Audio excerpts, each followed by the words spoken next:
कहानी की शुरुआत होती है और हम ओडियो नाम के बंदे को देखते हैं जो एक श्राइन की तरफ अपनी मेडिकल बुक्स को पढ़ते हुए जा रहा था।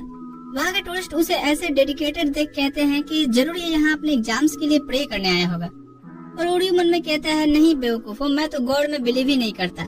मुझे यहाँ किसी ने इनवाइट किया है और किस वजह से ये तो मुझे भी नहीं पता। वो यहाँ एंटर करने से पहले आवाज देता है कि कोई है, पर कोई रिस्पॉन्स नहीं आता। ओडियो सोचता है कि जरूर यहाँ के प्रेस्ट ऊंचा सुनते होंगे। वो सामान लेके अंदर आ जाता है, तभी उसे बगल के कमरे में से किसी के कपड़े बदलने की आवाज आती है और ओडियो सोचता है कि मुझे भी नॉक नहीं करना चाहिए। पर तभी वो दरवाजा खुल जाता है जिसमें से 3 श्राइन मेडन्स हाफ ड्रेस में पूछती हैं, बाहर कौन है। ओडियो देख के सदमे में था और दरवाजा फिर से बंद हो जाता है। वो वहीं बैठे सोचता है कि मैं ऐसा दिखाऊंगा कि मैंने कोई भी प्लैनेट्स नहीं देखे। पर तभी तीनों लड़कियां मेडन के ड्रेस पहन बाहर आती हैं और पूछती हैं कि तुम हो कौन और अंदर कैसे आए। ओडियो कहता है, बैठ के बात करें। फिर ओडियो बताता है कि मुझे यहाँ रहने के लिए बुलाया गया है। उसमें से एक रेड हेयर मेडन कहती है कि तुम जैसे ठरकी लड़के यहाँ नहीं रुक सकते। ओडियो कहता है, दरवाजा मैंने तो नहीं ओपन किया था ना, और वैसे भी बिना यहाँ के प्रेस्ट के कंफर्म किए मैं नहीं जा सकता, तो उन्हें बुला दो। दूसरी मेडन लड़की कहती है कि दादाजी तो कल शाम तक ही लौटेंगे। फिर ये सभी एक एक करके खुद को इंट्रोड्यूस करते हैं। छोटी लड़की है असाही, सबसे बड़ी याए और रेड हेयर यूना जो उस पे अभी तक भड़की हुई है। ओडियो भी खुद को इंट्रोड्यूस करता है और बताता है कि देखो मुझे भी अजीब हरकतों का कोई शौक नहीं है, मुझे तो बस अपने डॉक्टर बनने पे फोकस करना है। यूना उठते हुए कहती है कि गुड, अगर रात में खाना खाना है तो ऐसा ही बिहेवियर रखना। इसके बाद याए उसकी रूम दिखाने लाती है जिसे उसने साफ किया है। वो कवर्ड खोल बताती है कि इसमें तुम अपना सामान रखना, और तभी उसमें से चीजें उस पे गिरने वाली होती हैं। ये देख के ओडियो उसे बचाने बढ़ता है जिससे याए अनबैलेंस्ड हो जाती है और दोनों धड़ाम से गिर जाते हैं। यूना आवाज सुन देखने आती है तो ओडियो याए से दबा हुआ था, पर जहाँ पर तो ओडियो को ही पड़ती है। शिफ्ट होता है और ओडियो अब अपने रूम में शांति से पढ़ रहा होता है, जिसे भंग करने असाही आ जाती है, ये कहते हुए कि अगर हम एक दूसरे के बारे में और जाने तो शायद सही से रह सकेंगे। ओडियो कहता है कि मैं अभी झापड़ खाकर आया हूँ, मुझे तुम्हारी कोई कंपनी नहीं चाहिए, जाओ यहाँ से। और असाही कहती है कि वैसे तुम लड़के हो ना, तो अपने साथ तो हॉट मैगजीन्स जरूर रखते होगे, ऐसा मैंने सुना है। ये कहते हुए वो उसकी सामान चेक करने लगती है। ओडियो उसकी तरफ बढ़ते हुए कहता है कि मेरी सामान से दूर रहो, और तभी शॉर्ट्स पे पैर पड़ते ही वो उसकी तरफ गिर जाता है। यूना फिर से पहुंचते हुए कहती है, अब क्या गिरा। वो देखती है इस बार गिरा हुआ ओडियो अयासी के ऊपर गिरा है। इससे पहले ओडियो एक्सप्लेन करता है, उसे एक और झापड़ पड़ती है। खैर इसके बाद वो पढ़ाई करते हुए डिसाइड करता है कि वो गलती से भी अपने आसपास वियर्ड सिचुएशन क्रिएट नहीं होने देगा। थोड़ी देर ब्रेक लेने के लिए वो बाहर आता है तो देखता है कि देर रात तक रूम की लाइट जल रही है। वो देखने आता है कि अभी तक कौन जगह है। अंदर यूना फ्लोर पे ही सो गई थी। वो सोचता है कि कहीं से ठंड न लग जाए, तो पास पड़ी हुई ब्लैंकेट उस पर डाल रहा होता है। पर ओडियो की फूटी किस्मत यूना तभी जग जाती है और ओडियो को ऐसे अपने ऊपर देख जोर से चिल्लाती है, जिससे असाही और याए देखने आते हैं कि क्या हुआ। पर ये देख गेट बंद कर देते हैं कि अभी तो कुछ शुरू ही नहीं हुआ। इस बार ओडियो झापड़ खाने के लिए बिल्कुल मजबूर नहीं होता है और चीजें एक्सप्लेन करने लगता है, और यूना कहाँ उसकी सुनने वाले थे। खैर फिर सभी साथ बैठते हैं और ओडियो टेबल पे पड़े पेपर चाम्स को देख पूछता है, वैसे इतने रात तुम जग के क्या ये बना रही थी। यूना कहती है, हाँ ये मैं अकेले खत्म करना चाहते थे। ओडियो पूछता है, पर तुम लोग इसमें अपना टाइम क्यों देते हो जिससे कुछ पैसे भी नहीं बनते। ये सुन सभी अपने बालों में से बंधी रेड स्ट्रिंग्स को खोलती हैं और याए बताती है अब मेडन्स का काम ही होता है उन लोगों की मदद करना जिन्हें गॉड की मदद चाहिए होती है। फिर सभी उस रेड स्ट्रिंग्स को हाथ में लपेट प्रे करने लगती हैं और ओडियो पूछता है कि इस चीज को रखना जरूरी है क्या। यूना बताती है कि हाँ ये हमारी मॉम ने दिया था, जो अब इस दुनिया में तो नहीं है, पर इस चीज से हम खुद को उनसे जुड़ा हुआ पाते हैं। इसके बाद यूना पूछती है कि खैर ये बताओ तुम अजीब हरकतें करने के अलावा और क्या करते हो।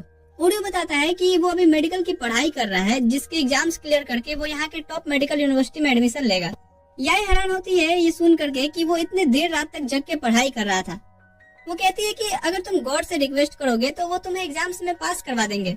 यूना कहती है, और हाँ वैसे भी अभी तो मिरेकल टाइम पीरियड चल रहा है, जिसमें मैजिकल स्टार्स आसमान में सावड़ होते हैं, जो होते हुए कोई भी देख करके विश करेगा तो उसकी विश पूरी हो जाती है। ओडियो कहता है कि क्या बकवास है, तुम्हें पता भी है कि वो मीटियोर कहे जाते हैं जो सावड़ करते हैं, ऐसा मिरेकल वेरेकल कुछ नहीं होता। ये जरूर तुमने कहीं पढ़ियों की कहानी में सुना होगा। जो सुन तो यूना का दिमाग पगला जाता है और वो आज तो ओडियो का एक पुतला बना के स्पेशल रिचुअल परफॉर्म करने वाली थी, ओडियो का डायरेक्ट गॉड के साथ अपॉइंटमेंट फिक्स करने के लिए, पर याए आके उसे शांत कराती है। खैर अगली सुबह बहुत से विजिटर्स श्राइन घूमने आए थे और इधर ओडियो एक पेड़ से टेक लगा के अपने पढ़ाई कर रहा था। तभी उसे यूना की टूटी फूटी इंग्लिश लैंग्वेज सुनाई देती है, जो एक फॉरेनर से बात करते हुए थे, और वो बच्चे उसकी बात समझ ही नहीं पा रहे थे। उड़ियो यहाँ आके उस बच्ची को बताता है इंग्लिश में, तो वो यूना से पेपर चाम से खुशी खुशी ले लेती है। इसके बाद वो उन्हें बाय करके चली जाती है। उड़ियो यहाँ कहता है कि मैं तुम्हें इंग्लिश सिखा सकता हूँ, जिससे तुम्हें विजिटर्स से बात करने में दिक्कत नहीं होगी। पहले तो यूना मना करती है, पर फिर कहती है ठीक है, मैं तुमसे इंग्लिश सीखूंगी। तभी अचानक से तेज हवाएं चलने लगती हैं और एक बर्ड यूना के सर से वो रेड स्टिंग्स लेके उड़ जाती है। यूना याद करती है कैसे उसकी मॉम के देने के बाद से वो उसके पास अब तक एक खजाने की तरह था, जिसे एक बर्ड लूट ले गई। उदास होकर वो ये बात अपनी बहनों से बताती है कि मैंने उसे खो दिया।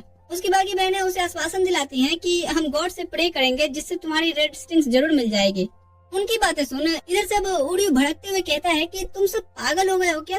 अगर तुम उसे खुद ही नहीं ढूंढोगे तो चाहे कितने भी प्रेयर कर लो, गॉड तुम्हारे सर पे वो थोड़ी ला कर रखेंगे। ये सुन यूना कहती है कि गॉड कभी किसी की भी सच्चे दिल से की गई प्रेयर को नहीं टालते।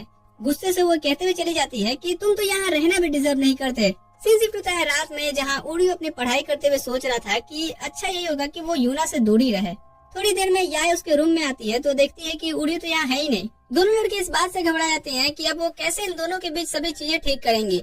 और असाही तो अभी भी उसके सामानों में मैगजीन से ढूंढने में ही बिजी थी। तभी याय की नजर टेबल पर रखी एक फोटो फ्रेम पे जाती है, जिसमें छोटे उड़ियो और उसकी मॉम की फोटो थी। असाही याद करती है कि उड़ियो ने अपने बारे में बताया था कि उसकी मॉम उसे बचपन में छोड़ के चली गई और उसे अनाथ आश्रम में बड़ा होना पड़ा, और शायद इसी वजह से वो गॉड्स में बिलीव नहीं करता होगा, क्योंकि गॉड ने उससे उसकी मॉम छीन ली। उनकी बातें यूना बाहर से सुन रही होती है और इधर दूसरी तरफ हम उड़ियो को देखते हैं, जो आसपास के चिड़ियों के घोंसले में यूना का रेड स्ट्रिंग ढूंढ रहा था। और कई पेड़ों पर ढूंढने के बाद भी वो उसे नहीं मिलता। वो सोचता है कि अब कल ढूंढूंगा। तभी उसे याद आता है तीनों बहनों का किसी भी चीज को लेके गॉड से प्रे करने वाली बात। यूना भी इधर उड़ियो को आसपास ढूंढने निकलती है तो उसका ध्यान श्राइन टेम्पल पे जाता है, जहाँ उड़ियो प्रे कर रहा होता है कि यूना की स्ट्रिंग से उसे वापस मिल जाए। यूना भी उसे ज्वाइन करती है और उससे माफी मांगती है उसे इतना बुरा भला बोलने के लिए। उड़ियो भी माफी मांगता है उसकी श्रद्धा को ठेस पहुंचाने के लिए, जिसे यूना कहती है कि चलो अब चूंकि तुम्हारे अंदर गॉड को लेके थोड़ी रिस्पेक्ट आ गई है तो तुम यहाँ रहने के लायक हो। इन दोनों को ढूंढते हुए याय और असाही भी आ जाते हैं और फिर सभी बात करते हुए घर को निकल जाते हैं कि कल वो साथ में ढूंढेंगे और गॉड की मर्जी होगी तो वो जरूर मिल जाएगा। तभी उड़ियो नोटिस करता है मैजिकल स्टार्स शावर कर रहे होते हैं और सभी ये देख के हैरान थे। उड़ियो थोड़ी देर में देखने के बाद कहता है कि मैं समझ गया, ये मेटियोर्स और चेरी ब्लॉसम से एक साथ फॉल हो रहे हैं, जिस वजह से ये इतना स्पेशल लग रहा है। यूना कहती है तो अब बताओ क्या ये चीज तुम्हें मैजिकल नहीं लगती? उड़ियो कहता है हाँ, ये नॉर्मल तो नहीं है। फिर ये लोग इस टाइम पे प्रे करके घर को जाने लगते हैं। तभी यूना का रेड स्ट्रिंग से एक घोंसले से उड़ के आके उसके सर पे गिर जाता है। सीन शिफ्ट होता है अगले दिन। इस श्राइन के प्राइस्ट चिडोरी वापस आ गए थे और लड़कियों ने बताती हैं कि उनके ना रहने पे उन्होंने श्राइन का अच्छे से ध्यान रखा। चिडोरी उड़ियो का स्वागत करते हैं और कहते हैं कि मैं चाहता हूँ कि तुम शादी करके मेरे बाद इस श्राइन को संभालो। उड़ियो हैरान होकर पूछता है कि आपके कहने का क्या मतलब है? चिडोरी कहते हैं कि तुम्हारे पास 3 ऑप्शंस हैं, मेरी पोतियाँ, इनमें से किसी भी एक को चूज करके शादी करने का। उड़ियो कहता है आप बस अपने प्रिस्ट के रोल से फ्री होना चाहते हैं और मैं यहाँ डॉक्टर बनने आया हूँ, प्रिस्ट बन करके श्राइन चलाने नहीं। चिडोरी कहते हैं कि तुम प्रिस्ट बन के भी डॉक्टर बन सकते हो, दोनों चीजें करना। इधर लड़कियों को भी आपत्ति थी, पर चिडोरी उनकी सुनते ही नहीं और जाने लगते हैं। उड़ियो कहता है कि मैं ये शादी नहीं करने वाला। चिडोरी कहते हैं कि ठीक है, मैं तो सोच रहा था कि तुम्हें तुम्हारे ड्रीम यूनिवर्सिटी में डॉक्टरी के लिए एडमिशन करा दूं, पर तुम अब मना कर रहे हो तो छोड़ो, कोई बात नहीं। ये सुनने के बाद उड़ियो कहता है मालिक आप तो बुरा मान गए, मैं तो तैयार हूँ ना, बताइए आपको कितने ग्रैंड चिल्ड्रन चाहिए। इधर हम देखते हैं लड़कियों में सीरियस मीटिंग चल रही होती है। आखिर दादाजी ने हमारी मर्जी क्यों नहीं पूछी? याय कहती है वही तो, ऐसे जिसे हम अच्छे से जानते भी नहीं है उससे शादी कैसे कर ले? यूना कहती है और जो गॉड में बिलीव ही नहीं रखता है वो प्रीस्ट बन के श्राइन कैसे चलाएगा? बाकी दोनों पूछती हैं तो अब हमें क्या करना चाहिए? यूना कहती है कि हमें उसे यहाँ से भगाना होगा। सीन शिफ्ट होता है और ऑपरेशन उड़ियो भगाओ शुरू होता है, जहाँ यूना उससे घर का काम करने बोलती है, जिसमें सबसे पहले खाना बनाना था। उड़ियो फ्रिज देखता है तो ये तो यूना के दिमाग की तरह ही खाली था और यूना सोचती है कि अब जब सभी रिसोर्सेस ही नहीं रहेंगे तो ये बनाएगा क्या? पर उड़ियो बचे कुछ चीजों को ही यूज करके ब्रेकफास्ट रेडी कर देता है और याय खाते हुए कहती है कि खाना तो टेस्टी है, लगता है तुम पास हो गए। यूना कहती है कि अभी नहीं।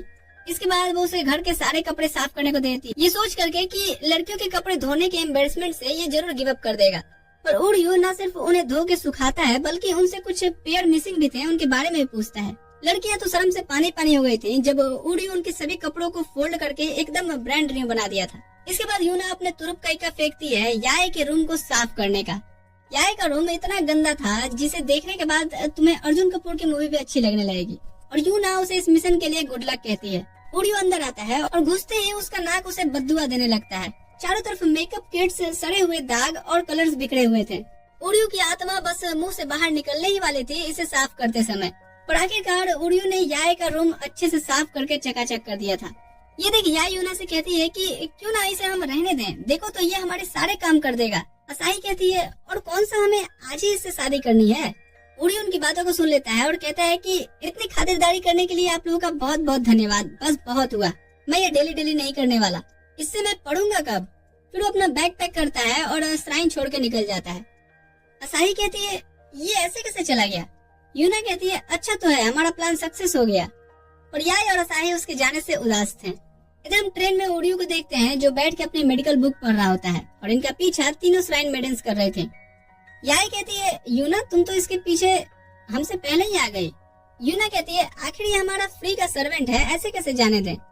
वो छोड़ो, ये इतना डेडिकेटेड क्यों है डॉक्टर बनने को, जब देखो पढ़ते रहता है। असाही कहती है हो सकता है ये अपनी मॉम से वादा किया हो डॉक्टर बनने का। थोड़ी देर बाद ओडियो एक स्टेशन पे उतर के एक गांव की तरफ बढ़ने लगता है और तीनों यहाँ तक उसका पीछा कर रहे थे। वो देखती है कि ओडियो एक एकांत डरावनी घर में एंटर करता है जिसके ऊपर चमगादड़ और कौवे मंडरा रहे थे।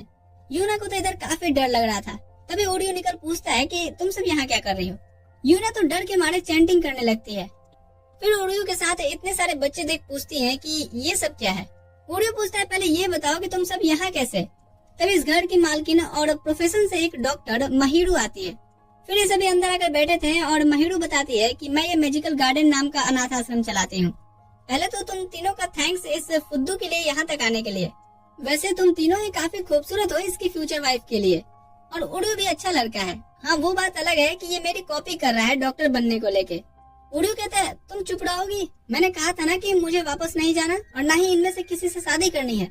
महिरू उसका मुंह पकड़ कहती है कि मैं यहाँ छोटे बच्चों को पालती हूँ, बड़ों को नहीं। तुम्हारे लिए यही अच्छा होगा कि इनके साथ जाओ, समझे।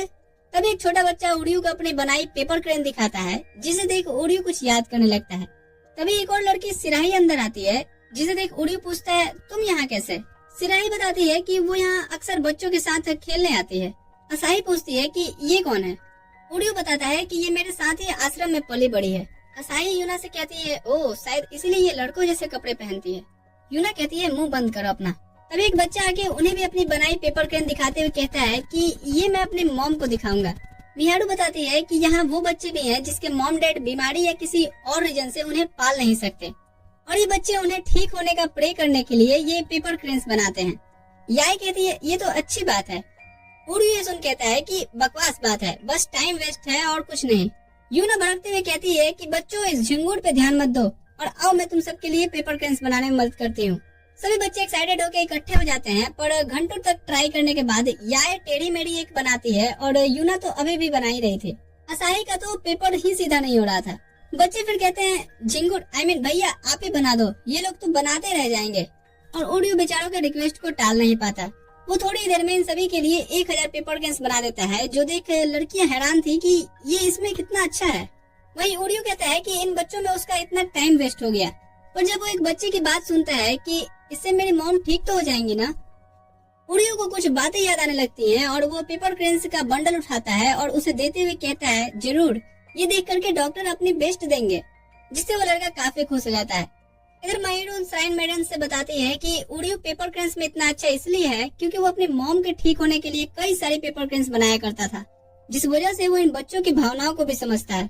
और यहाँ इन्हें रियलाइज होता है कि दरअसल इन बच्चों की खुशी के लिए ओडियो डॉक्टर बनना चाहता है। सराही भी कहती है कि हाँ, क्योंकि वो उन्हें खुद की तरह उदास और निराश नहीं देख सकता। महिरू फिर इधर तीनों श्राइन मेडन से कहती है कि ओडियो का ध्यान रखना। सीन शिफ्ट होता है और शाम में श्राइन मेडन से बच्चों से बाय कर रही होती है और इधर महिरू ओडियो से कहती है तो तुम जाने के लिए तैयार हो ना। ओडियो कहता है कि नहीं, वो मुझसे बस अपना काम निकलवाना चाहती है, अगर मैं ऐसा करूँगा तो पढ़ूंगा कब।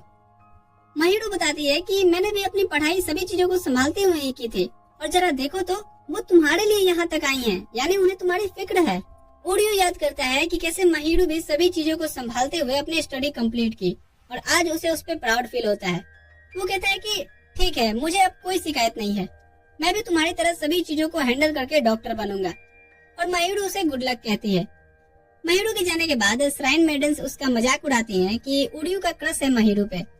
तो उड़ियू कहता है कि मुंह बंद करो, ये मेरी लाइफ है, मैं जो करूं। फिर उड़ियू उनसे माफी मांगता है ऐसे वहां से भागने के लिए और कहता है कि अब से मैं घर के हर काम करूंगा बिना किसी शिकायत के।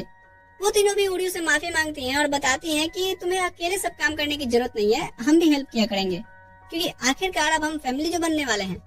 सीन शिफ्ट होता है और सभी श्राइन वापस आ गए थे और उड़ियू कहता है कि तुम तीनों से तो कुछ नहीं होने वाला, या तुम अपना रूम एक दिन में फिर से गंदा कर ली, और असाही को तो पता ही नहीं है कि कपड़े नीचे नहीं सुखाए जाते हैं, और यूना के बनाए ब्रेकफास्ट में तो हमने लंच किया है, लगता है कि मुझे ही सब करना होगा। तभी यहाँ चिडोरी आते हुए कहते हैं कि वाह क्या बात है, लगता है तुमने घर की जिम्मेदारियों को अच्छे से संभाल लिया है। तो आज मैं तुम्हें एक खास बात बताना चाहता हूँ, कल से तुम डेली मेरी एक पोती को डेट करोगे और जो तुम्हें ज्यादा पसंद आए तुम उसके साथ शादी कर सकते हो। सीन शिफ्ट होता है अगले दिन चिडोरी उड़ियू को पकड़ के उसके पहले डेट पे लाते हैं जो असाही के साथ होने वाला था। उड़ियू उसे देख समझ जाता है कि ये लड़कियां भी मेरी जितनी ही इंटरेस्ट नहीं रखती, क्योंकि ये कुछ ज्यादा ही इन सब चीजों को भाव दे रही हैं। असाही कहती है तो आज का पूरा दिन मुझे आपके साथ बिताना है डॉक्टर साहब। चिडोरी उन्हें अकेला छोड़ के चले जाते हैं और इधर असाही अपने फॉर्मल ड्रेस को उतारने लगती है।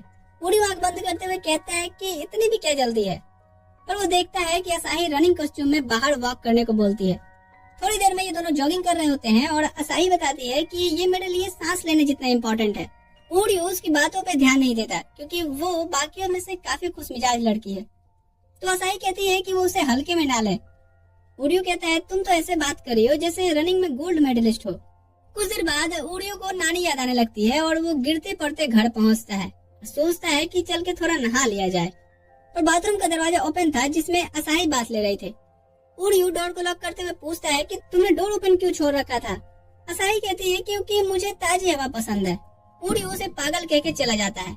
सीन शिफ्ट होता है रात में और उड़ियू कहता है कि आधी रात बीत गई है और तुम मुझे घूरे जा रही हो, मैं क्या सोऊं नहीं। असाही कहती है मेरी रनिंग शूज स्टोर रूम में है जो मुझे कल रनिंग करते समय पहनना है, वो ढूंढ दो और फिर हमारी मैरिज डेट खत्म हो जाएगी। उड़ियू असाही के साथ स्टोर रूम में आता है और रूम की हालत देख कहता है कि लगता है इसमें बहुत टाइम लगने वाला है। इधर असाही तो अपने ही ख्याल में खोई थी कि क्या होगा अगर हम तुम इस कमरे में बंद हो और डोर लॉक हो जाए। तभी ये बात राइटर सुन लेता है और गेट लॉक हो जाता है, जिससे दोनों अब घबरा जाते हैं। असाही कहती है कि ये काफी पुराना गेट है, टूट जाएगा, तुम ट्राई तो करो। उड़ियू ट्राई करता है पर गेट नहीं खुलता। वो देखता है वो लड़की जो कमरे बंद होने का डिजायर रख रही थी वही अब डर से कांप रही है। उड़ियू को ध्यान आता है कि कैसे वो बाथरूम का भी डोर ओपन करके रखी थी, इसका मतलब है कि उसे बंद कमरे में घुटन होती है। पर असाही उसकी बात मानने को तैयार ही नहीं थी कि वो घबरा रही है। उड़ियू से कहता है कि तुम मुझे पकड़ सकती हो अगर डर लगे तो, तब तक मैं खिड़की को काटने का ट्राई करता हूँ। उड़ियू खिड़की खोलने में बिजी था और असाही उसे पकड़ के खड़ी थी। सूरज निकल आया था और फाइनली उड़ियू ने बाहर जाने लायक खिड़की काट दिया था। असाही उसके हाथों के निशान को देख सोचती है कि ये कितना बहादुर है, और उड़ियू की तो फटी पड़ी थी एक फ्लोर से नीचे उतरने में। खैर वो फिर बाहर से डोर ओपन करता है और असाही उसका थैंक्स करती है। उड़ियू कहता है कि तुमने पहले तो मुझे मैराथन दौड़वाए और रात भर मैं अपनी नींद खराब करके ये सब करता रहा, और फिर भी मैं ये कहूँगा कि तुम काफी अच्छी लड़की हो जिसका दिल बच्चों जैसा है। और असाही तो लाल पड़ी हुई अपने रिपोर्ट कार्ड को गलत बता रहे थे। खैर तभी यहाँ याय और यूना आते हैं जो पूछते हैं कि कहाँ थी तुम रात भर। असाही उन्हें टीज करते हुए कहती है कि उड़ियू की हेल्प की वजह से मैं ये रात कभी नहीं भूलूंगी। सीन शिफ्ट होता है उड़ियू रेडी था अपने दूसरे डेट के लिए जो होने वाला था यूना के साथ, जो उसे एक प्रॉपर युकाता में वाइफो मोड में दिख रहे थे, और उड़ियू का उसका जेंटल वुमन बन के बात करना कुछ समझ नहीं आ रहा था। तभी झाड़ियों में से एक कैट निकलती है जिसे यूना भगा देती है। अब श्राइन वापस आके उड़ियू पूछता है कि तुम इतने अजीब बिहेव क्यों कर रही हो। यूना अचानक से उसे धक्का देती है और उससे कहती है कि मुझे अपनी वाइफ बना लो। उड़ियू उसे उठाता है और पूछता है कि आखिर तुम्हें हुआ क्या है। यूना फिर अपने नॉर्मल बिहेवियर में आती है और कहती है कि मैं ये सब श्राइन के लिए कर रही हूँ। इतना कह के वहाँ से भाग जाती है। उन्हें बात करते हुए बाकी दोनों भी सुन रही होती हैं, जिससे उड़ियू कहता है कि जासूसी करना गलत बात है। फिर उनसे पूछता है कि यूना जो मुझसे कभी अच्छे से बात नहीं करती है, आज अचानक से उसे क्या हो गया, क्यों मुझसे शादी करने के लिए तैयार है। वो बताती हैं कि यूना दरअसल इस श्राइन में रह के लोगों की मदद करना चाहती है। उड़ियू कहता है तो ऐसा जबरदस्ती थोड़ी है, मैं तो तुम में से भी किसी को चूज कर सकता हूँ। वो बताते हैं कि यूना ने हमसे कहा था कि वो हम दोनों को तुमसे बचाएगी चाहे जो हो जाए। उड़ियू कहता है क्या? अच्छा ये बताओ यूना को कौन सी चीज पसंद है? सीन शिफ्ट होता है थोड़ी देर बाद। उड़ियो यूना से आके उसे चेंज करने बोलता है क्योंकि वो बाहर जाने वाले हैं। वो उसे एक कैट कैफे में ले आता है और इतनी सारी कैट्स को अपने सामने देख यूना अपने नेचुरल बिहेव में आ जाती है। अचानक से वो कहती है कि हमें अब चलना चाहिए। उड़ियो कहता है अभी तो हम आए हैं। यूना कहती है कि मैं ऐसे आलसी नहीं बन सकती हूँ। उड़ियो कहता है तुम्हारी बहनों को तुम्हारी चिंता रहती है ऐसे श्राइन को लेके हार्ड वर्क करने पे। यूना कहती है पर ये मेरा मिशन है। उड़ियो कहता है मिशन तो मेरा भी है डॉक्टर बनने का, पर मैं फिर भी आज के दिन खुद को रेस्ट दिया हूँ। तुम्हें भी ऐसा करना चाहिए, अपने लिए नहीं तो अपने बहनों के लिए, जिससे उन्हें तुम्हारी चिंता ना हो। इसके बाद ये किटीज के साथ काफी टाइम स्पेंड करते हैं और फिर एक ब्रिज से जाते हुए यूना कहती है मैं यहाँ किसी दिन अपने बहनों के साथ आऊंगी, तुम्हें नहीं लाऊंगी लेकिन। उड़ियो कहता है हाँ ठीक है। यूना उसे एक टॉय देते हुए कहती है कि चिल, मैं मजाक कर रही थी, और उसका थैंक्स कहती है आज के दिन के लिए। फिर वो कहती है कि मैं तुमसे अच्छे से बात कर रही हूँ, लगता है मुझे मिहारू से जाके अपना इलाज करवाना चाहिए। सीन शिफ्ट होता है अगले दिन। ओडियो बैठ के याय का वेट कर रहा होता है डेट के लिए, पर उसे बैठे बैठे काफी टाइम हो गया था। वो ऊपर आता है पूछने के लिए, पर याय अभी तक तो तैयारी हो रही थी। ओडियो बाहर ही बैठ जाता है और उसे जल्दी करने को बोलता है। याय कहती है बस 2 मिनट, और 1 घंटे बीत जाते हैं, याय बाहर ही नहीं आती। तो इस बार ओडियो पट्टी बांध कर अंदर जाता है, पर याय तो रूम में थी ही नहीं। वो आके अपने पिछले दोनों एक्सेस से पूछता है कि याय कहाँ है, पर उन्हें तो कुछ पता ही नहीं था। यूना घबराते हुए कहती है कि उसे कहीं गॉड तो नहीं उठा ले गए। ओडियो कहता है इतने बुरे भी दिन नहीं आए उनके। थोड़ी देर में ओडियो उसे टेम्पल की सीढ़ियों पे ड्राइंग बनाते हुए ढूंढ लेता है और पूछता है कि यहाँ क्या कर रही हो। याय कहती है कि तुमने मुझे ढूंढा कैसे। ओडियो बताता है कि वही फॉक्स की ड्राइंग जो इसी टेम्पल की तुमने बनाई थी। याय कहती है कि तुम एक अच्छे जासूस हो और शायद तुम मेरा यहाँ होने का रीजन भी ढूंढ लो। ओडियो पूछता है कि तुम्हें डेट पे चलना है या नहीं। याय कहती है क्या सही में तुम मुझे डेट करने के लिए डेस्परेट हो रहे हो? अगर ऐसा है तो चलो फिर यहीं से हम शुरू करते हैं। इसके बाद दोनों साथ में टेम्पल में घूमते हैं और पिक्चर्स लेते हैं, बिल्कुल एक विजिटर्स के जैसे। शाम हो जाती है और फिर याय उसे एक चार्म गिफ्ट करते हुए कहती है कि मुझे आज ढूंढने के लिए थैंक्स। इसके बाद वो जाने लगती है। अचानक से वो रुक के पूछती है तो तुमने किससे शादी करने का डिसाइड किया? वो यूना और असाही के बारे में अच्छी बातें बताती है, फिर कहती है कि या फिर तुमने मेरे प्यार में गिरने का डिसाइड किया है। ओडियो घबराते हुए कहते हैं कि नहीं, मैं तुम में से किसी से शादी नहीं कर सकता। और ये कहते हुए वो स्लिप होकर नीचे की तरफ गिर रहा होता है। याय उसे पकड़ने की कोशिश करती है पर नहीं कर पाते, और ओडियो देख के कह रहा होता है कि आखिर मैं तीनों से शादी क्यों कर रहा हूँ। तभी वो देखता है कि ये तो सिर्फ एक सपना था, लेकिन वो चार्म उसके हाथ में ही थे। इसके बाद वो उठ के याय के पास आके पूछता है कि कल हमारा मैरिज डेट था ना, और मैं सीढ़ियों से फिसल गया था, उसके बाद क्या हुआ था? और याय उसे ढंग से आंसर नहीं करती। तभी पीछे से यूना कहती है कि तुम नहीं सुधरोगे ना सुबह सुबह ही। योकोया कहता है कि मैं तो बस कल के बारे में कुछ पूछने आया था। यूना कहती है कि अगर तुम इतना ही फ्री हो तो जाकर के कुछ स्नैक्स क्यों नहीं ले आते, एक स्पेशल गेस्ट आने वाले हैं। जब योकोया शॉप से स्नैक्स खरीद रहा होता है तो वो 2 कस्टमर्स को बात करते सुनता है। आमागामी श्राइन के फेस्टिवल नजदीक आ रहे हैं ना, लेकिन ऐसा लग नहीं रहा है। इधर जब योकोया वापस आता है तो वो स्पेशल गेस्ट आए थे जिनका नाम है मियोमोन, जो कहते हैं कि अच्छा यही होगा कि इस श्राइन को बेच दिया जाए।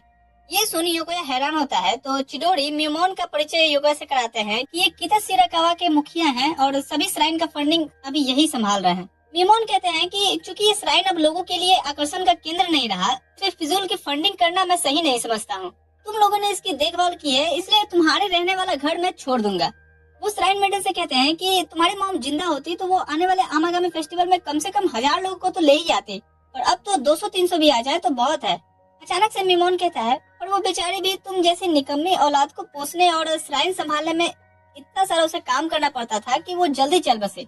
उसकी बातों से यूना को काफी गुस्सा आ रहा था, पर याय उसे शांत कराती है। योकोया उठ खड़ा कहता है कि 1000 की आप बात कर रहे हैं ना, अगर मैं फेस्टिवल के दिन 5000 विजिटर्स लेकर आऊँ तो? मियोमोन कहता है कि मैं बाहर गांव से आया हूँ क्या, लोगों की क्लोनिंग करने का धंधा है क्या? असाई कहती है कि हम ये कर सकते हैं क्योंकि अब हम बच्चे नहीं हैं। याय कहती है कि आप हमें एक मौका तो दीजिए। सभी झुक के मियोमोन से एक आखिरी मौका मांगते हैं श्राइन पे विजिटर्स लाने का। मियोमोन हंसते हुए कहता है ठीक है, पर इसके लिए तुम जो भी करोगे उसमें मैं पैसे नहीं दूंगा, और अगर तुम सभी आमागामी फेस्टिवल पे 5000 लोगों को नहीं ले पाए तो मैं जो तुम्हें रहने वाला घर देने वाला था वो भी नहीं बचेगा। योकोया यहाँ ये देख के हैरान होता है कि उसकी बातों पे आमागामी सिस्टर्स इतना भरोसा दिखा रही हैं, जो उसकी ये डील को मियोमोन से हाँ कर देती हैं। मियोमोन चिडोरी से पूछता है तो चिडोरी कहते हैं कि मेरा क्या है जनाब, हम तो फकीर आदमी हैं, झोला लेकर चल पड़ेंगे, जो है बच्चों को ही देखना है अब। मियोमोन यहाँ एक डेविल लुक देते हुए कहता है कि ठीक है फिर, अपने डिसीजन पे रिग्रेट मत करना, उसके जाने के बाद यूना योकोया से कहती है कि उस शैतान को और भड़काने की क्या जरूरत थी। फिर सभी बहनें बात करने लगती हैं कि मॉम ये सब कैसे करती होंगी। फिर योकोया से पूछती हैं कि बताओ क्या प्लान है, और योकोया तो वहाँ से जा चुका था। सभी अगर देखती हैं तो वो अपने लैपटॉप में फेस्टिवल में फुटबॉल बढ़ाने के तरीके देख रहा था और श्राइन के पहले के फेस्टिवल रजिस्टर्स को भी साथ लेके बैठा था। सीन शिफ्ट होता अगले दिन योकोया का हाल ऐसा था जैसे मच्छर गाते रहे उसके कान में पार्टी ऑल नाइट। वो रिसर्च की गई चीजों में एक कॉमन चीज नोटिस करता है श्राइन की पॉपुलैरिटी लूज होने का, जो है लोकल लोगों का श्राइन के पास से स्टॉल हटा लेना। साही बताती है कि मॉम के गुजरने के बाद से स्टॉल ऑनर से कांटेक्ट टूटते चले गए। यह कहती है और धीरे धीरे सभी ने यहाँ से अपने स्टॉल हटा दिए, जिससे इधर लोगों की भीड़ कम होती चली गई। साही कहती है कोई बात नहीं, हम जाके उन्हें अप्रोच करेंगे। योकोया कहता है नहीं, ये काम नहीं करेगा, हमें प्लान बी अपनाना होगा, सोशल मीडिया पे अपने फेस्टिवल का एडवर्टाइजमेंट करके। ये सुन यूना कहती है अरे हाँ, हमारी तो वेबसाइट भी है। योकोया ओपन कर देखता है तो ये किसी स्टोन एज के टाइम पीरियड का था जो अब भी yahoo.com पे रन कर रहा है। योकोया कहता है इस पे काम नहीं बनेगा, हम कैंपेन रन करेंगे क्यूट साइन मेडन्स का। साई कहती है ओह थैंक्स कि हम तुम्हें क्यूट लगते हैं। योकोया कहता है ऐसा लोगों को तो लगेगा ही। यूना पहले थोड़ा इन सब चीजों में संकोच करती है, पर असाई कहती है चिंता मत करो, मैं कमान संभालती हूँ क्योंकि मैं सबसे क्यूट हूँ। उसका भ्रम जल्दी टूट जाता है जब उसके रन के कैंपेन पे सिर्फ एक ही लाइक आता है। फिर वो यूना का एक पिक्चर डालती है जिसमें 2 लाइक आते हैं। असाई फ्रस्ट्रेट होकर याई की एक फोटो डाल कहती है लो यही देखना था ना तुम्हें, और इस पर तो 0 लाइक्स और कमेंट्स भी नहीं थे। योकोया कहता है हो गया तुम्हारा, ऐसे तुम लोगों को श्राइन आने का इनविटेशन दोगी। असाई को सोचती है और कहती है कि कैसा हो अगर हम सभी बहनें श्राइन मेडन्स की ड्रेस में फोटोज वीडियोस बना के कैंपेन रन करे तो। अभी यहाँ यूना आती है, उसे डांटते हुए कहती है कि ऐसा हम नहीं करेंगे, ये गॉड के लिए डिसरेस्पेक्ट जैसा होगा और तुमने पहले ही ये सब कर मेडन्स को और बदनाम कर रखा है। असाई जवाब देती है कि डिसरेस्पेक्ट तो ये होगा जब हम इस श्राइन को बिकने से ना बचा पाए, और मैं बच्ची नहीं हूँ जो इतना सुना रही हो। दोनों में बहस हो जाती है और योकोया उसे शांत करवाता है, पर वो नहीं सुन रही थी। तभी पीछे से याई निकलते हुए कहती है कि तुम दोनों अच्छे से रहो नहीं तो। सीन शिफ्ट होता है डिनर टाइम पे। असाई और यूना अभी भी एक दूसरे से बात नहीं कर रहे थे, जो देख योकोया दुखी था कि ये सब तो शादी से पहले ही होने लगा। इसके बाद योकोया देखता है यूना अपने रूम में मेडन की ड्रेस पहन तरह तरह के पोजेज ले रही है। योकोया से पूछता है तो क्या तुम अपना डिसीजन बदल रही हो। यूना कुछ नहीं कहती। योकोया यूना को लेके असाई के रूम में दिखाते हुए कहता है कि देखो वो शाम से ही कैंपेन रन करने के तरीके ढूंढ रही है, क्या तुम्हें लगता है कि वो बच्ची है। यूना असाई को एक फोटो भेज पूछती है कि मुझे कुछ पोजेस बताओ ना। असाई उसे स्माइल करने के साथ एक रिप्लाई करती है। तुरंत ही यूना आके उसे गले लगाते हुए माफी मांगती है। असाई भी उसे माफी मांगती है और कहती है कि मैं तुम्हारी रिस्पेक्ट करती हूँ और तुमसे बहुत प्यार करती हूँ। तभी यहाँ फ्लाइंग याई आते हुए कहती है और मैं भी तुम दोनों से बहुत ज्यादा प्यार करती हूँ। इनको ऐसे एक साथ हंसते हुए योकोया एक फोटो क्लिक करता है जो वायरल हो जाती है। इसके बाद ये श्राइन से रिलेटेड चीजों की रील्स बनाती हैं जिससे ट्रैफिक जनरेट होता है। अब योकोया सभी को बुला फेज 2 की तैयारी करने बोलता है, जो होगा फेस्टिवल में बिकने वाली लिमिटेड एडिशन की चार्म्स बनाना। वो इसके डिजाइन का जिम्मा याई को सौंपता है, जो कहती है कि ठीक है मैं 2 दिन में रेडी करके दे दूंगी। लेकिन 2 दिन बीत जाते हैं और याई अभी तक उसे डिजाइन नहीं दी थी। योकोया दरवाजा पीटते हुए कहता है कि आखिर तुम कितना टाइम लेने वाली हो। याई दरवाजा ओपन करते हुए कहती है कि डेडलाइन कल सुबह की है ना, मैं तब तक दे दूंगी। योकोया को नींद नहीं आ रही थी क्योंकि अगर डिजाइन कल तक नहीं दिया गया तो चार्म्स बन के रेडी नहीं होंगे। वो याई के रूम में देखने आता है कि इस पे वो काम तो कर रही है ना, और याई तो रूम में थी ही नहीं।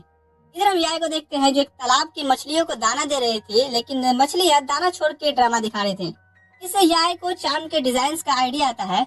और अब सीन शिफ्ट होता है अगली सुबह। रात भर जग करके योकोया ने खुद से डिजाइन रेडी किया था, जिसे देख यूना और साई कहती हैं ऐसे चार्म्स को तो लोग नहीं खरीदने के पैसे देंगे। तभी याई कहते हुए आती है गुड मॉर्निंग गाँव वालों, डिजाइन रेडी है। जो देख सभी याई की तारीफ करते हैं। याई बताती है कि ये डिजाइन पैसा और सक्सेस के साथ साथ प्यार का भी प्रतीक है। योकोया कहता है कि तुम तो जीनियस हो, पर मैं तुम्हें समझ ही नहीं पाता, तुम अपनी दुनिया में मस्त रहती हो, कोई भी प्रॉमिस तुम्हें याद ही नहीं रहता। यूना और असाई कहती है कि तुम दोनों आखिर क्या बात कर रहे हो। योकोया कहता है कुछ नहीं, फालतू चीजें सोचना बंद करो। याई उसे परेशानी में डालने के लिए माफी मांगती है और उसका शुक्रिया भी करती है। अब रील्स से ट्रैफिक जनरेट हो रहे थे और विजिटर्स के लिए लिमिटेड चार्म्स भी तैयार हो रहे थे। लड़कियां कहती हैं कि अब हम पूरी तरह से तैयार है फेस्टिवल के लिए। योकोया कहता है कि नहीं, अभी एक और काम बाकी है। सीन शिफ्ट होता है जहाँ ये सभी टाउन के शॉपिंग स्ट्रीट प्रमोशनल ग्रुप से मिलने जा रहे थे। यूना कहती है कि क्या उन्हें ये सब बताना सही रहेगा। वहाँ के ऑफिस पहुंचे युकोया उनके सामने आमागामी श्राइन फेस्टिवल को सक्सेसफुल बनाने में उनकी हेल्प मांगता है और उन्हें ये भी बताता है कि उनके लिए कितना इम्पोर्टेंट है। फिर युकोया के साथ साथ श्राइन मेडन्स भी उनसे झुक करके रिक्वेस्ट करने लगती हैं। तो प्रमोशनल ग्रुप के लीडर कहते हैं कि ओ बच्चों, तुम्हें ऐसे रिक्वेस्ट करने की जरूरत नहीं है, हम सब आज इसी बारे में डिस्कस कर रहे थे। दरअसल श्राइन मेडन के गुजरने के बाद से श्राइन की हालत हमसे भी देखी नहीं जा रही और ये तीनों बच्चियां भी हमारे ध्यान में कब से थी। युकोया और बाकी सब पूछती हैं कि क्या आप सही में हमारी हेल्प करेंगे। उसके मेंबर्स कहते हैं कि हाँ बिल्कुल, आमागामी श्राइन आखिर हमारे पूर्वजों के टाइम से चलता आ रहा है। युकोया और श्राइन मेडन्स उन सभी का शुक्रिया करते हैं। यहाँ जाने से पहले युकोया ग्रुप के लीडर से कुछ चीजें डिस्कस कर रहा होता है, जिसे देख गर्ल्स कहती हैं ऐसा लगता है मॉम आज भी हमारे साथ है। याई कहती है हाँ, हम युकोया से कितना कुछ सीखते हैं। यूना कहती है तो अब चलो इस बार के फेस्टिवल को ह्यूज सक्सेस बनाते हैं। सीन शिफ्ट होता है, आमागामी फेस्टिवल शुरू हो चुका था। युकोया और बाकी सभी भी मस्त नहा धोआ के विजिटर्स के वेलकम के लिए रेडी थे, पर घंटों बीत जाते हैं, सिर्फ 35 फुटफॉल ही काउंट हुए थे। यूना कहती है कि कुछ तो गड़बड़ है, ऐसा कैसे हो सकता है कि लोग ना आए। तभी ऐसा ही भागते हुए आती है अपना फोन दिखाते हुए कि कोई उनके नाम का फेक अकाउंट बना करके पोस्ट डाल रहा है कि आमागामी फेस्टिवल कैंसिल हो गया है। यूना कहती है कि हमें अपने ऑफिशियल पेज से ये सभी को बताना होगा कि ये फेक न्यूज है, पर उनका ओरिजिनल अकाउंट ही ब्लॉक कर दिया गया था। इधर हम म्यूमोन को देखते हैं जो कह रहा होता है कि उन्हें मुझसे इस तरह से बात नहीं करनी चाहिए थी। ओ भाई साहब ने बात ईगो पे ले लिया है। इधर श्राइन में युकोया और असाही म्यूमोन को बुरा भला नहीं, सिर्फ बुरा ही बोल रहे थे, क्योंकि ऐसी हरकतें उन्हें लग रहा था म्यूमोन ही किया होगा। यूना उदास होते हुए कहती है कि हमने इस फेस्टिवल को सक्सेसफुल बनाने के लिए कितनी मेहनत करी और किसी बेवकूफ की वजह से ये सब मिट्टी में मिल गया।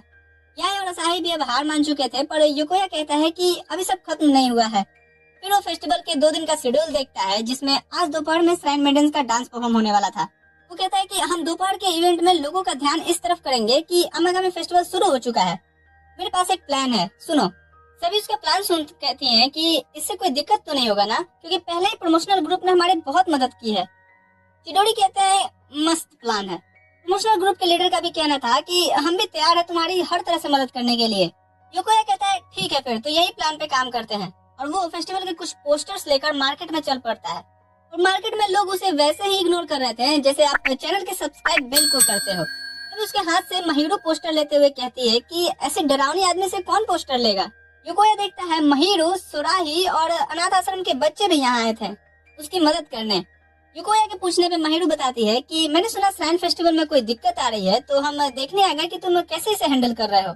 युकोया यहाँ सभी का थैंक्स करता है और फिर सभी साथ में मिल करके पूरे टाउन में पोस्टर बांटते हैं। कुछ देर बाद दोपहर का रैली इवेंट शुरू हो गया था, जिसमें श्राइन मेडन्स को देख सभी लोग बातें कर रहे थे कि उन्हें आमागामी फेस्टिवल में जरूर विजिट करना चाहिए। म्यूमोन ये सभी अपनी चीजें कार में से देख रहा होता है कि ये तो आउट ऑफ सिलेबस था। इधर आमागामी सिस्टर बात कर रहे थे कि युकोया का प्लान थोड़ा अजीब था, पर कोई बात नहीं, ये मौका बार बार थोड़ी मिलता है। लोगों के श्राइन मेडन्स को देखने के इतने क्रेजी रिस्पांस को देख युकोया खुश होता है कि अब तो 5000 लोग जरूर आ जाएंगे विजिट करने। और जब तक ये सभी श्राइन पहुंचते हैं, तेज बारिश शुरू हो जाती है और बच्चे कुछ लोग भी चले जाते हैं। रेडियो पे न्यूज आती है कि ये तूफान जल्दी नहीं थमने वाला। युकोया पूरी तरह से निराश हो गया था, क्योंकि अभी तक सिर्फ 125 लोग ही विजिट किए थे। वो बारिश में ही टाउन की तरफ जाने लगता है, ये कहते हुए कि मैं लोगों को लेके आता हूँ। गर्ल्स उससे कहती है कि ऐसे तुम्हें कोल्ड हो जाएगा। युकोया कहता है पर सिर्फ एक तूफान हमारा इतना मेहनत बर्बाद नहीं कर सकता। याई कहती है तुम चिंता मत करो, हमने अपनी तरफ से पूरी कोशिश की है, ये जरूर ऊपर वाले का एक परीक्षा है, वो हमेशा मुसीबतों में सहारा बन के आता है। इसके बाद तीनों जाकर के श्राइन के सामने हाथ जोड़ फेस्टिवल अच्छे से बीत जाने का प्रे करने लगती हैं। और युकोया जो गॉड में बिलीव नहीं करता, उन्हें ऐसी उम्मीद लगा करके प्रे करता हुआ देख वहाँ से फ्रस्ट्रेट होकर भागने लगता है। वो सोचता है कि इतना कुछ करने के बाद भी कैसे वो अपने आप को ऊपर वाले के सामने असहाय महसूस कर रहा है। तभी तूफान थम जाता है और वो अपने सामने खूबसूरत नजारा देखता है। पीछे से श्राइन मेडन्स पूछते हुए आती हैं कि तुम ठीक तो हो ना। युकोया उन्हें सामने की सीनरी देखने कहता है, जहाँ इस तालाब का नजारा बिल्कुल हेवन जैसा था, जहाँ बारिश भी नहीं हो रही थी। ये देख श्राइन मेडन्स कहती हैं कि ये तो बिल्कुल चमत्कार जैसा है। युकोया कहता है कि हाँ, मुझे भी गॉड को थोड़ा सा थैंक्स करने का तो मन कर ही रहा है। सीन शिफ्ट होता है कुछ देर बाद, ये सभी अपना रिचुअल डांस परफॉर्म करना शुरू करती हैं, जिन्हें देखने बहुत से लोग आए थे। श्राइन मेडन्स अपने परफॉर्मेंस को खत्म करती हैं और सभी लोग जम के इसकी तारीफ करते हैं। और चेरी ब्लॉसम्स के गिरते हुए पत्ते इनके परफॉर्मेंस में नेचुरल ब्यूटी का काम कर रही थी। यहाँ गॉड का थैंक्स कहती है, क्योंकि बारिश के बाद से ही ऐसा खूबसूरत मौका उन्हें मिला। साई कहती है कि ये तालाब तो अब लेक ऑफ लव के नाम से जाना जाएगा। लोग अभी भी उन्हें देखे ही जा रहे थे तो असाही बताती है कि ये मुझे तब की बात याद दिला रहा है जब हम अपने मॉम के साथ होते थे। यूना कहती है कि हम आने वाले समय में और ज्यादा कोशिश करेंगे जिससे हम अपने दम पे और भी लोगों को श्राइन और गॉड से जोड़ पाएं। फिर शिफ्ट होता है अगले और आखिरी दिन के फेस्टिवल में, जहां बहुत से लोग श्राइन टेम्पल विजिट करने आए थे और याई की बनाई चार्म डिजाइन लोगों को बहुत पसंद आ रही थी। कोई एक शॉप पे खड़ा कह रहा होता है कि ये तो काफी ज्यादा और जल्दी बिक रही हैं। तभी माहिरो यहाँ आते हुए कहती है कि उन्होंने मना किया था ना कि इस चीज में खरीदने बेचने का शब्द इस्तेमाल ना होगा। युको माफी मांगता है और उसका भी थैंक्स करता है हेल्प कराने के लिए। माहिरो कहती है कोई बात नहीं, मैं भी श्राइन मेडन की ड्रेस पहनना चाहते थे, ये भी इच्छा पूरी हो गई और मैं खुश हूँ कि हम इतने विजिटर्स लाने में सफल रहे। युको कहता है हाँ, सबने काफी मेहनत की।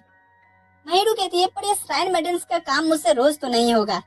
युको कहता है और तुम जरा मेरा सोचो ना, जो गॉड में बिलीव नहीं करता उसके साथ एक के बाद एक ऐसे इंसिडेंट फेस करने पड़ रहे हैं। इन सब के चक्करों में मैं अपनी पढ़ाई भी कुछ दिन से नहीं कर पा रहा हूँ। माहिरो पूछती है तो तुम उनकी मदद क्यों कर रहे हो, उनकी मॉम नहीं है इस वजह से?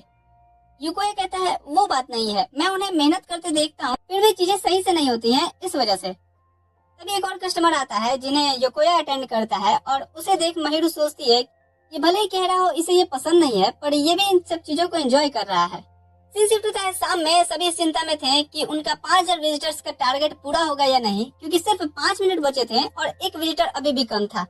गर्ल्स डिस्कस करती हैं कि क्या हम किसी को कॉल करके नहीं बुला सकते। तभी यहाँ मेमोन आते हुए कहता है कि तुम बच्चों का चेहरा क्यों उतरा हुआ है, तुम डील जीत चुके हो, श्राइन की फंडिंग मिलती रहेगी। युको कहता है पर एक विजिटर तो अभी भी कम है। मेमोन कहता है क्या तुम मुझे अपना श्राइन विजिटर नहीं मानते? फिर वो कहते हुए चला जाता है कि ऐसा ही मन लगा के काम करना। वो कार में बैठते हुए किसी से कहता है कि उन बच्चों के ऊपर मेरा एक विजिटर का एहसान है, तो अब वो मुझसे ऐसे बात तो नहीं करेंगे ना। सीन शिफ्ट होता है श्राइन में, जहाँ योकोया कहता है कि हमने कर दिखाया। असाई कह रही होती है कि मुझे विश्वास नहीं हो रहा कि हमने 5000 लोगों को इकट्ठा किया था। अरे मैं फिर से बच्ची जैसी बातें कर रही हूँ। यूना उसे गले लगाते हुए कहती है कि मैं भी अपनी खुशी नहीं रोक पा रही। इधर याई कहती है और मैं भी, थैंक्स योकोया, ये सब बिना तुम्हारे पॉसिबल नहीं था, और वो उसे एक गालों पे किस करती है।